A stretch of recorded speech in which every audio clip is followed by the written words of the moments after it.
Okay, it's going to be a review of the Royal Rumble of 1990. Really, really good show. Incredible Rumble match. I feel like this is probably the second best Royal Rumble of the 80s and the 90s combined. I thought the show was really, really that good. In a lot of ways, I do feel like this turned the tide for the Royal Rumble event, just in terms of the importance of it, the special feeling of it. And especially when this came out on VHS. I think by the time people saw the event, whether they ordered it on pay-per-view or bought it back on VHS, it really came off great. This was like a kid's dream at the time. I would say this is like the WrestleMania 17, for kids. I thought the show came off that good. So we're going all the way back to January 21st, 1990 from Orlando, Florida. The Arena, Orlando Arena. This is not at the time, but eventually this would be known as the house that Shaq built. Orlando's pretty cool. Really, really huge venue that looked great on television.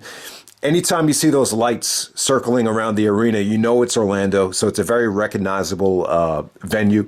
16,000 in attendance. The pay-per-view buy rate was only 260,000, which is still the lowest buy rate of 1990. But, it's almost 100,000 more than 1989. So the Rumble's moving in the right direction. But, it really wasn't until 91 where they hit a home run with the buy rate. I believe in 91, Rumble had the best buy rate of 1991. Like, if you look it up, I think it's 440,000. And that's the highest buy rate of 1991, believe it or not. So I think in a lot of ways, this 1990 show, branded the Rumble to another level. Let's just put it like that. So let's get right down to it. I got to say, really, really good undercard. I thought the crowd was extremely, maybe generous and very hot for the first couple of matches here. So you had the Bushwackers taking on the fabulous Rougeaus. It was cool. You could argue that I got too much time, but it really showed you just how over the Bushwackers were with this generation. I thought the Rougeaus got good heat. The crowd exploded. Whenever the Bushwackers did their signature, poses or their finisher, where one of the Bushwackers takes the guy by the head and just rams it into the Rougeaus for the finish. So it was cool. I mean, obviously, someone like Meltzer is going to crap all over this in terms of the star rating, but I really thought this was a nice, fun tone setter, especially for that time. You had the Bushwackers action figures, you had the logo, and I probably said this before, but I vividly remember being in a cab. And the cab driver actually had a Bushwackers bumper sticker on the back of his cab. So to me, that just shows you how over the Bushwackers were back at that time. Next up, we got Brutus Beefcake versus the Genius. Not the Jizza from Wu-Tang, but the Genius, Macho Man's brother. I believe his name is Lonnie Poffo. Yeah, he was kind of doing like a lot of, I want to say, Fandango-like, flamboyant stuff. I believe Meltzer was actually quoted back then. I guess back then you could say the word gay and get away with it. But yeah, there was just a lot of like awkward posing from the Genius to bait Brutus in. But it was good stuff. I thought this was good storyline progression. Once the Genius was actually put to sleep, Brutus started cutting the Genius's hair.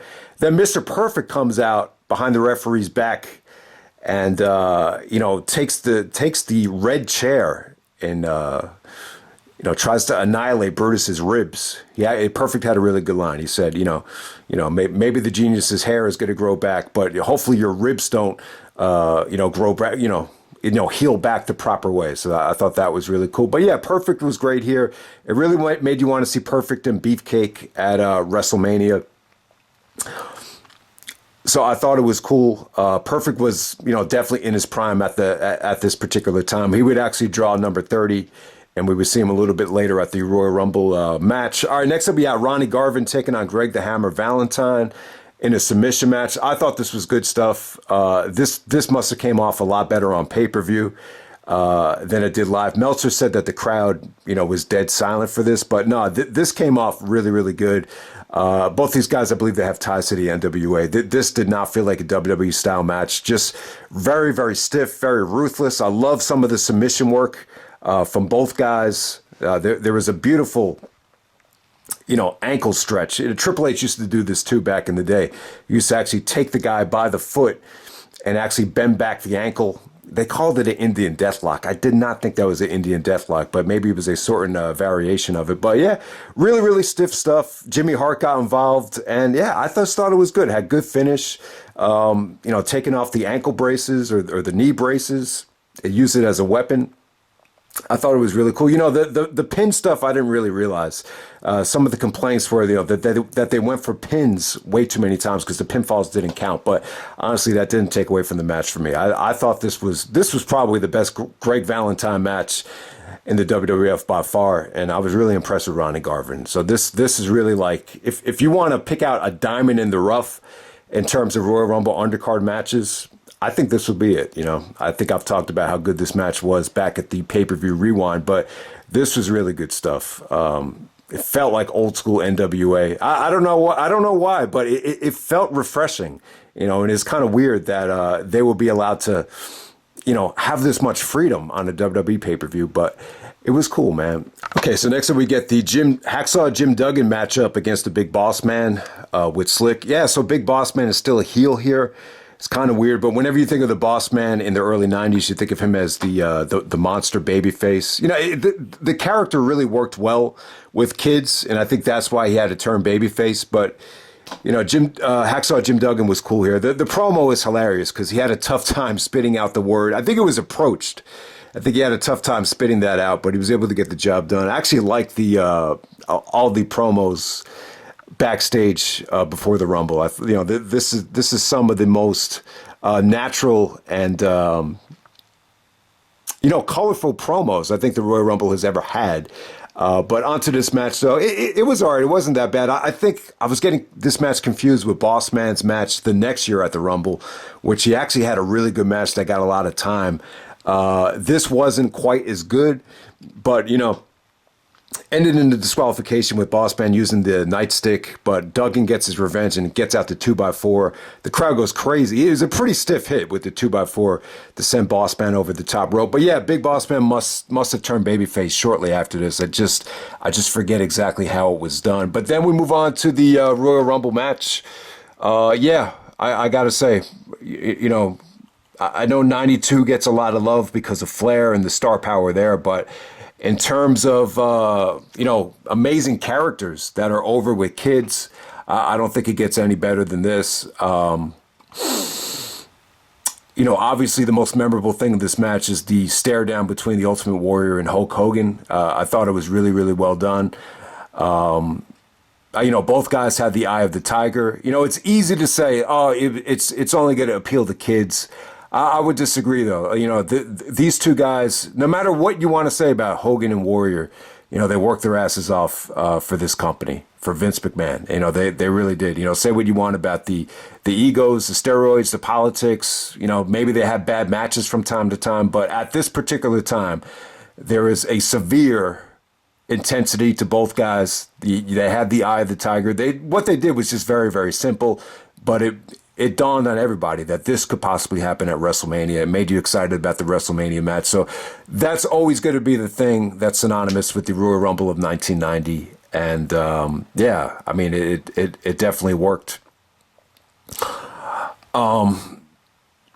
So yeah, let's get to it though. But I'll tell you, man, I was really surprised at how well this thing started out. And Ted DiBiase, the $1 Million Man, is at number 1 here. Last year he was at number 30 because he actually, paid for it.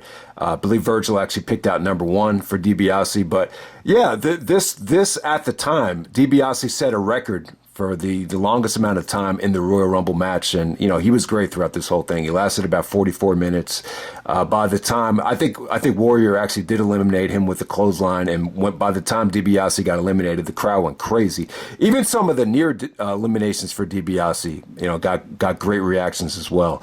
The beginning of this thing was just awesome. So you had DiBiase in there, Jake the Snake Roberts, Macho King Randy Savage. Yeah, Piper. The crowd exploded when Piper showed up. Bret came in at number 8. I would definitely say this is one of Bret Hart's best Rumble performances. He's not in it for that long.